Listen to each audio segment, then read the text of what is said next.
Elgy. In Greek and Roman literature, Elgy denoted any poem written in elegiac meter. Elegiac meter means nothing but alternating hexameter and pentameter lines. It was also used to refer to the change and loss frequently expressed in the elegiac version, especially in complaints about love.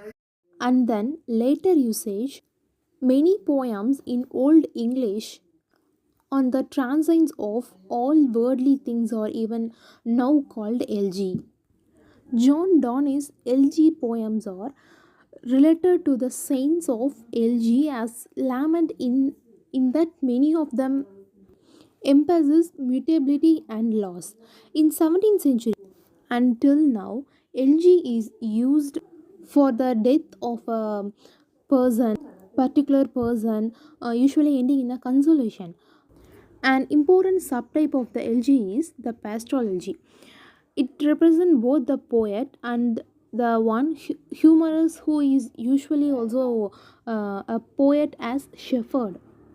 This poetic form was originated by the Sicilian Greek poet named Theocritus.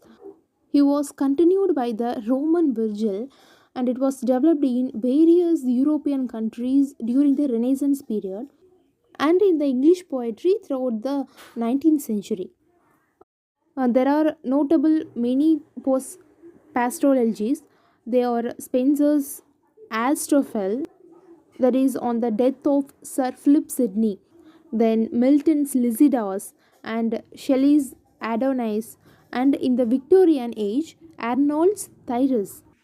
The lyric speaker begins by invoking the muses and make reference to other figure from classical mythology. Then all the natures joins in mourning in the shepherd's death or any other person's death or other vegetational deaths who died in the autumn season to be reborn in the spring. In Renaissance elegies, it includes an elaborate passage in which appropriate flowers are brought to the dead the hears. There is a closing consolation. In Christian elegies, the lyric reversal from grief and despair to joy, and the elegiast suddenly realizes that death in this world is the entry to the higher life. In the elegies by Milton and other poets, the ancient rituals provide a structural frame on which they play a variation with originality and power. Some of the pastoral conventions, it's adapted to an industrial age and non-Christian worldview that was survived still in Walt Whitman's elegy on Lincoln's poem, the heading of Whence Lilica's Lost in the Dooryard Bloom.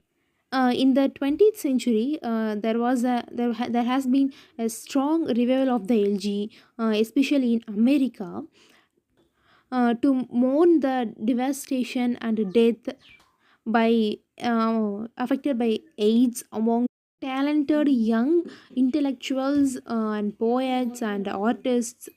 In many poems, which includes a number of recent critical essays, which reprints classical and Renaissance pastoral elegies and other texts as back to Milton's poem, background to Milton's poem.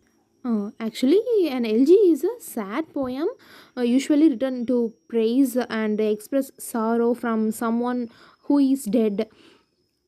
Although a speech at the funeral is enough, and we might compose an elegy to someone who have loved and lost to the grave.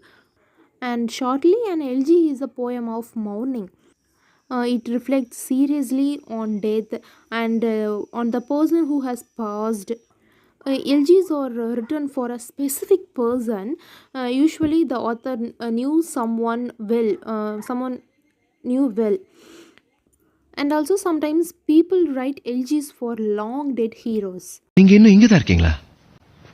முடிஞ்சிருச்சு. வீட்டுக்கு போங்க. நீங்க இன்னும் இங்க தான் இருக்கீங்களா? முடிஞ்சிருச்சு. வீட்டுக்கு போங்க. நீங்க இன்னும் இங்கே தான் இருக்கீங்களா? முடிஞ்சிருச்சு. வீட்டுக்கு போங்க. நீங்க இன்னும் இங்கே தான் இருக்கீங்களா? முடிஞ்சிருச்சு.